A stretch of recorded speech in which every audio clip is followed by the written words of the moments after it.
Welcome back to Explore Era. In this video, we'll guide you through how to lock apps on your iPhone. If you find this guide useful, then please consider subscribing and liking the video. First, you need to go and open the Shortcuts app on your iPhone. For me, it's on the second page right here, but you may need to search for it on your phone or even download it again from the App Store. Go ahead and open it. Now, tap on Shortcuts at the bottom left. We need to create a new one, so click on the Create button in the top right. Then tap on Add Action. After that, search for Lock Screen.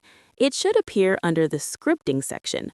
Once you add it, press Done in the top right and it will show up there. Next, we need to set up an automation. Go to the Automation tab and tap on the plus button. Then search for App and select it.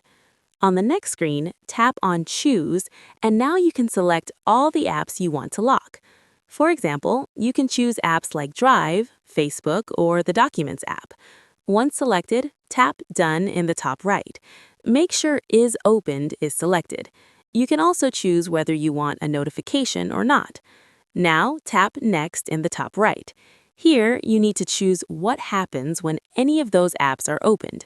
Go to My Shortcuts, select it, and then choose Lock Screen. That's it. Now, whenever any of the selected apps are opened, your phone will lock. For example, if you open Drive, your phone will instantly lock and you'll need to enter your passcode or use Face ID to access it again.